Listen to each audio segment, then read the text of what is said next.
Hi welcome to Siju's tiny planet. New York ഡയറീസിലെ അടുത്ത സ്ഥലമാണ് ലിറ്റിൽ ഐലൻഡ്. ഹൈലൈൻ കണ്ടതിന് ശേഷം ഞങ്ങൾ നേരെ പോയത് ഈ ലിറ്റിൽ ഐലൻഡിലേക്കാണ്. ലിറ്റിൽ ഐലൻഡ് എന്ന് പറയുന്നത് ഒരു ആർട്ടിഫിഷ്യൽ ഗാർഡനാണ്. ഏകദേശം 2.4 2.5 ഏക്കറോളം സ്ഥിതി ചെയ്യുന്നത്. 232 പില്ലറുകളുണ്ട്. അതിൻ്റെ മുകളിലാണ് ഈ ഗാർഡൻ സ്ഥിതി ചെയ്യുന്നത്.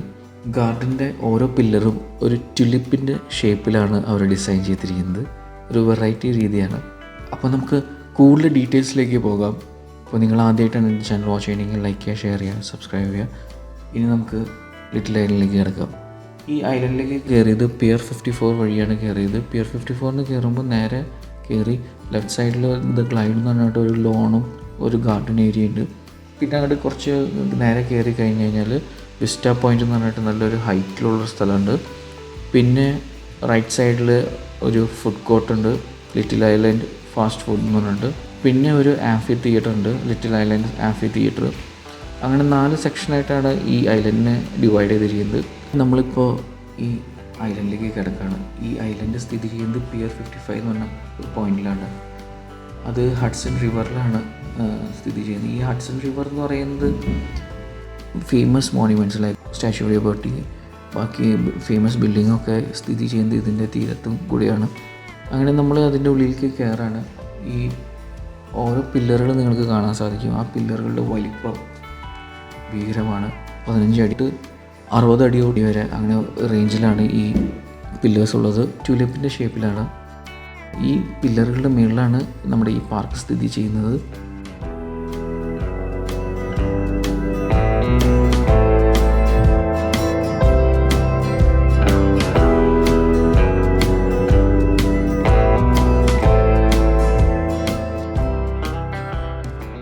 നമ്മൾ പതുക്കെ അതിൻ്റെ അകത്തേക്ക് കയറാണ്. കയറുമ്പോൾ തന്നെ നമുക്കൊരു ഡാൻസ് ചൈം കാണാം.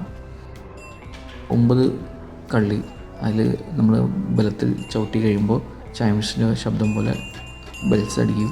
കുറച്ച് നേരം ഞങ്ങൾ അതിന്മേൽ ചാടി കളിച്ചു.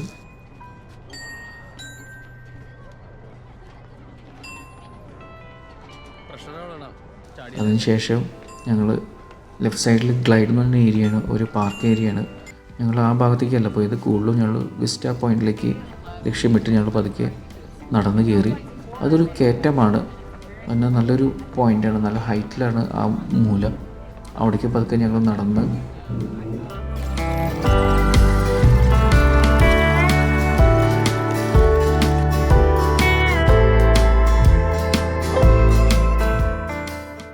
ഏറ്റവും മൂലയ്ക്കെത്തി. അവിടെ നിന്ന് നമുക്ക് എല്ലാം ഫേമസ് സ്ഥലങ്ങൾ കാണാൻ സാധിക്കും. ഫേമസ് ബിൽഡിങ്സായ world trade centre, empire state building, edge, statue of liberty, അങ്ങനെ പല പല പല നമുക്ക് ചുറ്റും ഒരു സ്കൈലൈൻ വ്യൂ കിട്ടുന്ന രീതിയിലാണ് ആ പൊസിഷൻ. അവിടെ നിന്ന് നമുക്ക് ഹഡ്സൺ റിവറിലേക്ക് നോക്കിക്കഴിഞ്ഞാൽ കുറേ കുറ്റി കുറ്റി കുറ്റി വെള്ളത്തിൽ കാണാം. എനിക്ക് തോന്നുന്നത് തിരമാലകളുടെ പവർ കുറയ്ക്കാൻ വേണ്ടിയിട്ടാണ് അങ്ങനെ കുറ്റികൾ വയ്ക്കുന്നത്. അപ്പോൾ ഈ പില്ലർക്ക് അത്രയ്ക്ക് ഷോക്ക് കിട്ടില്ല. അപ്പോൾ പോകുന്ന വഴിയിലൊക്കെ നമുക്ക് ഈ പില്ലറുകൾ കാണാൻ ഞാൻ ക്ലോസ് വീഡിയോസ് കാണിച്ചു തരാം.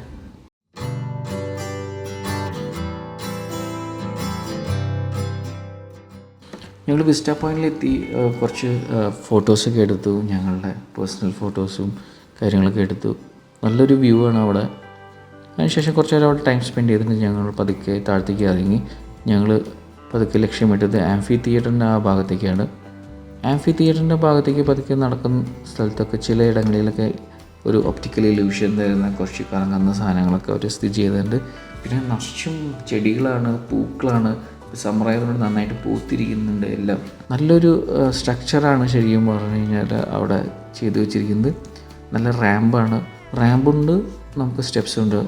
ഇപ്പോൾ വീൽ ചെയർ യൂസ് ചെയ്യുന്നവർക്കൊക്കെ റാമ്പ് യൂസ് ചെയ്ത് നമുക്ക് മേലേക്ക് എത്താൻ സാധിക്കും. എല്ലായിടത്തും ആക്സസബിൾ ആണ്. ഞങ്ങൾ പതുക്കെ ഇങ്ങനെ ഇറങ്ങി ആംഫി തിയേറ്ററിൻ്റെ അവിടെ എത്തി. അവിടെ എന്തൊരു പെർഫോമൻസ് നടക്കാൻ പോകുന്നുണ്ടെന്ന് തോന്നുന്നു. ഈ ആംഫി തിയേറ്ററിൻ്റെ സ്ട്രക്ചർ തന്നെ ഓഡിയൻസൊക്കെ നേരെ ഹഡ്സൺ റിവറിലേക്ക് ഫേസ് ചെയ്തിട്ടാണ്. പിന്നെ സ്പീക്കേഴ്സ് എല്ലാം ഹാങ്ങിങ് സ്പീക്കേഴ്സാണ്. ഭയങ്കര ഫീലായിരിക്കും. സ്പീക്കേഴ്സൊക്കെ ഓഡിയൻസിന് നേരെ ആയതുകൊണ്ട് അധികം സൗണ്ട് മിസ്സാവില്ല, നേരെ ഓഡിയൻസിലേക്ക് എത്തും. ജസ്റ്റ് ഓപ്പോസിറ്റ് ആണെങ്കിൽ റിവർ സൈഡിലേക്ക് പോകുന്നതുകൊണ്ട് സൗണ്ട് നഷ്ടപ്പെടാൻ സാധ്യതയുണ്ട്. അതുകൊണ്ട് നല്ല രസമായിട്ടാണ് ആ സ്ട്രക്ചർ ചെയ്തിരിക്കുന്നത്. പിന്നെ ഒരു നല്ല ഫീലായിരിക്കും, നല്ല തണുത്ത കാറ്റും കൊണ്ട് പെർഫോമൻസുകൾ കാണാം, അടിപൊളിയായിരിക്കും. അപ്പോൾ ഞങ്ങൾ ആംഫി തിയേറ്ററിൻ്റെ അവിടെ കുറച്ച് നേരം സ്പെൻഡ് ചെയ്തതിന് ശേഷം പതുക്കെ അടുത്ത കോർണറിലേക്ക് പോയി. അടുത്ത കോർണർ ഫുഡ് കോർട്ടാണ്. ഫുഡ് കോർട്ടിലേക്ക് ഞങ്ങളൊന്നും എല്ലാം ഭക്ഷണം കഴിച്ച് വന്നതുകൊണ്ട് ഞങ്ങൾ ഒന്നും മേടിച്ചില്ല. ഞങ്ങൾ പതുക്കെ അതൊക്കെ കണ്ട് ഞങ്ങൾ മറ്റു സൈഡിൽ കൂടെ ഇറങ്ങി. അപ്പോൾ ഇതാണ് ലിറ്റിൽ ഐലൻഡിൻ്റെ വിശേഷങ്ങൾ. ഇതിൻ്റെ 360 വീഡിയോ ഞാൻ ഷെയർ ചെയ്യുന്നുണ്ട്. അപ്പോൾ നിങ്ങൾക്ക് നന്നായിട്ട് എക്സ്പീരിയൻസ് ചെയ്യാൻ പറ്റും എന്തൊക്കെയാണ് അതിന് ചുറ്റുള്ളത്, നിങ്ങൾക്ക് കറക്റ്റായിട്ട് പോയിൻ്റ് ചെയ്ത്. ന്യൂയോർക്കിൻ്റെ അടുത്ത ഓരോ ലൊക്കേഷൻ്റെയും ഡീറ്റെയിൽസ് ഞങ്ങൾ ഇതുപോലെ ഷെയർ ചെയ്യുന്നുണ്ട്. അപ്പോൾ നിങ്ങൾ സബ്സ്ക്രൈബ് ചെയ്തിടാം, ബെൽ ബട്ടൺ എനേബിൾ ചെയ്തിടാം, അപ്പോൾ നിങ്ങൾക്ക് നോട്ടിഫിക്കേഷനായിട്ട് ലഭിക്കും. സോ ഞങ്ങൾ അടുത്തത് പോകാൻ പോകുന്നത് ചെൽസി മാർക്കറ്റിലേക്കാണ്. Thank you for watching this video. ഇനി അടുത്ത വീഡിയോയിൽ കാണാം. ബൈ.